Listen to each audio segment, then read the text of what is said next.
Καλησπέρα σας, αγαπητοί μου χριστιανοί. Ας δούμε τι λέει το σημερινό Ευαγγέλιο. Η Κυριακή της 28ης Σεπτεμβρίου 2025 μας δίνει μία ευκαιρία να σταθούμε για λίγο στην πορεία μας ως μαθητές του Χριστού. Να αναθεωρήσουμε και να ανανεώσουμε τη σχέση μας με τον Κύριο ημών Ιησού Χριστό. Σήμερα αρχίζει στην Εκκλησία μας η σειρά των Ευαγγελίων από τον Ευαγγελιστή Λουκά. Η σημερινή περικοπή μας παρουσιάζει τη γνωστή σκηνή όπου ο Χριστός καλεί τους πρώτους μαθητές του, τον Πέτρο, τον Ιάκωβο και τον Ιωάννη. Τι τους λέει? Μη φοβάσαι, από τώρα θα ψαρεύεις ανθρώπους.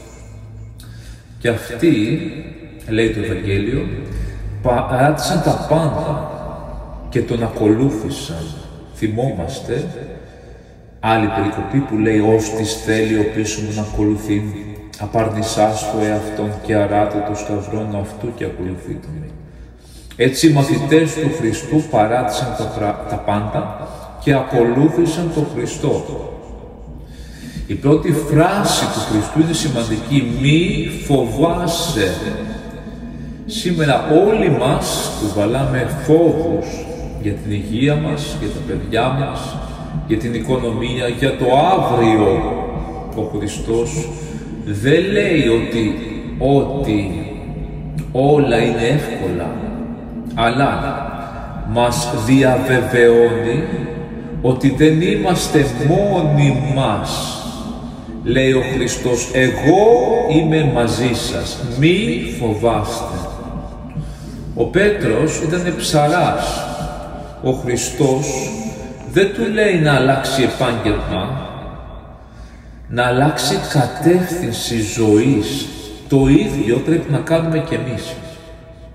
Ας μείνουμε εκεί που ζούμε, εκεί που εργαζόμαστε, εκεί που σπουδάζουμε. Μας καλεί να ψαρεύουμε ανθρώπους, δηλαδή να γίνουμε το καλό παράδειγμα αγάπης, ελπίδας.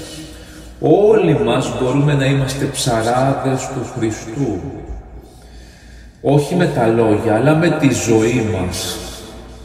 Οι πρώτοι μαθητές εμπιστεύθηκαν τον Χριστό και τον ακολούθησαν.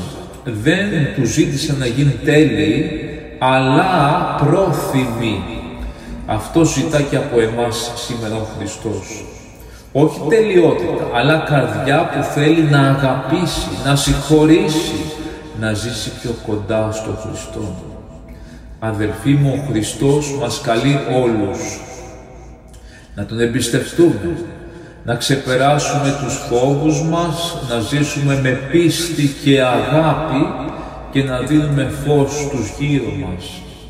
Δεν χρειάζεται να κάνουμε μεγάλα πράγματα, μικρές πράξεις με αγάπη έχουν μεγάλη αξία.